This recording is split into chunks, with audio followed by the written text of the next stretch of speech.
Okay, it doesn't look like much has changed on the Kazuma Jaguar, but I have made some progress. Yesterday I got the belt, the starter, and the starter drive done, and I started the winch. The winch was definitely a pain in the butt. They don't give you a lot of room to move around in there to get the bolts in and out. I had the old one out already. It was just a matter of getting the new one in place. I ended up having to remove the radiator. Luckily, I was able to move it off to the side with the hoses still connected, and I was able to get the winch put into place. This winch is slightly wider than the old one, but it's fine where the radiator hose is, lower hose is fine. It's not pinching nothing, it's not rubbing too badly. We should be good. I mounted the winch control box right here. Originally, on the original winch, it was actually mounted to the top of the motor on the winch. That was no bueno.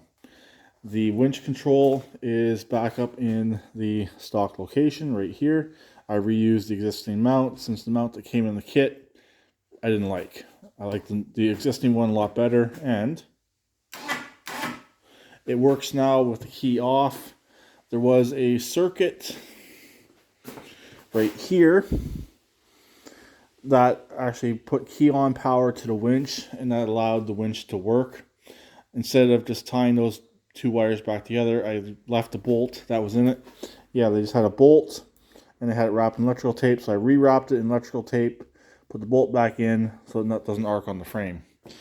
I still gotta get the brush guard installed. I'll do that in a bit. I'm still waiting on heat shrink tubing to come in to get some of the other wiring that needs to be done and finished. I have the rear tail light taken apart. It needs a bulb.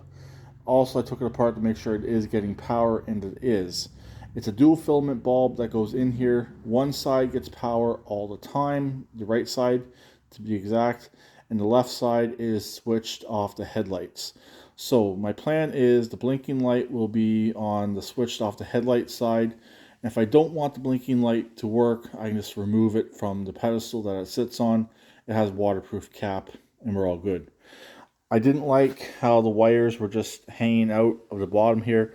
I'd assume they're soldered in at the bottom where the base where the connector is, but I didn't like the setup, so I filled it with silicone, waiting for that to dry. But this here is ready to go in. Got 3 holes drilled, wires, bolt, bolt. And as you can see, I got a plate on. Oh my God, 68. That's what I chose to put on here. I have 2 off-road vehicle plates. I chose to use oh my God. So anyways, that's pretty much it for this at the moment. Also, I found some cracks on this cover right here. I'm going to fill them in with Gorilla Glue from the opposite side. As you can see, where the bulb was definitely getting hot over time and heating up the plastic. Not a big deal. It's not compromised in that area. So I'm just going to fill the crack in with Gorilla Glue, and we'll be good with that. Hopefully it doesn't get any worse and don't have any more issues. Talking about issues, I only have 1 fuel tank bolt. So next time I go to the hardware store, Canadian Tire, I gotta get 3 more bolts to hold in that monster fuel tank. Also, I was looking up online. I'm going to try and get a fuel sending unit for this, and just a fuel sending unit.